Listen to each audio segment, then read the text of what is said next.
未来的世界变成全自动化会是什么样的呢？我们人类是否应该抛弃原有的手工技能？欢迎收看阿奇朵的世界。今天给大家推荐一部有关人工智能的电影《升级》。影片中的世界是被无限放大的高科技世界，所有的东西基本都被智能所替代。车子全自动行驶在路上，回到家中有系统语言充当保姆的角色，为你播报家里的气温和鸡蛋使用情况，甚至披萨都不用动手去做，打印一份就好了。桌面也是一个大型的平板电脑，方便查看消息。男主格雷的家中就是这样的，他的日常工作就是在家玩车，他排斥人工智能，所有事都是自己动手操作。艾莎是格雷的妻子，在一家科技公司工作，但是格雷却不知道他是做什么工作的。他的车就是全自动化操作，二人的风格大不相同，但这些丝毫不影响两人的感情。一天，格雷需要给客户送车，便带着妻子去见了自己的客户。科学家艾伦刚走进实验室，艾伦正在盯着一朵云。当艾伦转身的那一刻，妻子表现出了对艾伦的崇拜。艾伦随后向格雷和他的妻子展示了自己最新研发的高科技智能脑片。这部芯片堪比大脑，简直是无所不能，令艾莎叹为观止。格雷表示不感兴趣，酸不溜秋地和妻子回家了。在回去的途中，夫妻二人在车上秀起了恩爱。这时汽车突然不听从指挥，将两人带往了一处暴徒聚集的贫民窟，然后翻车了，这才停下来。在那里，两人遭遇了劫匪的袭击。劫匪为了报复艾莎，便开枪杀死了她，而格雷身受重伤，导致瘫痪，只能依靠智脑和母亲的照顾来维持日常。但这一切对于他来说，无非是一种巨大的羞辱。之后，格雷多次来到警局，但是警方一直未能查出凶手。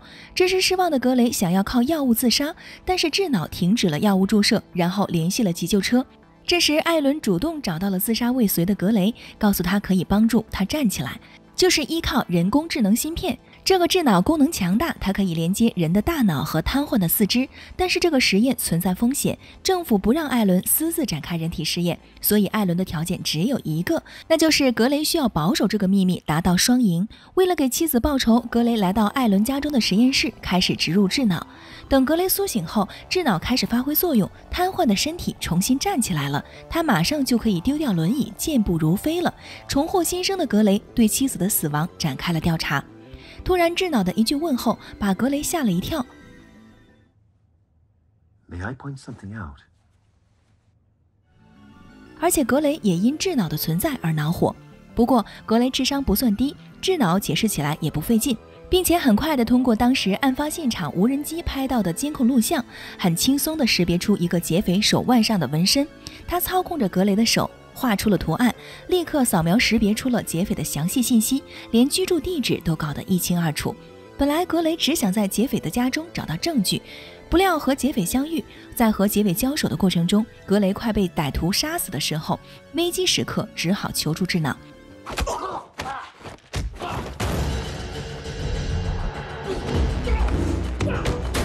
在智脑操控下的格雷战斗力十足，身手如同职业杀手一样无所不能。不过这段剧情很幽默，身体不受格雷控制的同时，他一边暴揍对方，一边被自己利落残忍的动作吓到。天哪，不要再打了！如此矛盾滑稽的样子很有喜感。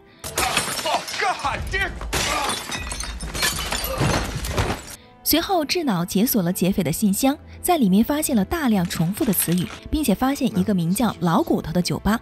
最后在智脑的提醒下处理了现场，不能在现场留下任何证据。在艾伦的监控下，艾伦对格雷发出了警告，要是再用智脑胡作非为，就远程关掉他，让格雷永远地坐回轮椅。但是格雷不甘心，于是来到了老骨头酒吧，为了找到潜在的凶手，便开门见山，在酒吧里寻找凶手。这时一名男子站了起来，并约他去厕所里谈话。在厕所里，男子用刀子来测试格雷是不是真的瘫痪，并且说出艾莎就是被他们所杀。怒气冲天的格雷便再次让智脑接管自己的身体，并从劫匪口中得知杀害妻子是有策划任务的，出钱的人就是费斯克。此时酒吧的壮汉说话了，他们觉得不应该欺负残疾人士。此时智脑发出警告，艾伦正在远程关闭智脑，必须马上找到一个黑客，把远程操控关掉，不然格雷就会继续瘫痪。说完立刻就走。出来后，酒吧的壮汉又说话了。I'm gonna need a phone. 格雷是智脑的宿主，所以他在千方百计地为格雷考虑。还好距离黑客不远，在苦痛挣扎后，终于来到黑客门前。倒下之前把钱给了黑客，这名黑客绝对是典型的给钱就办事。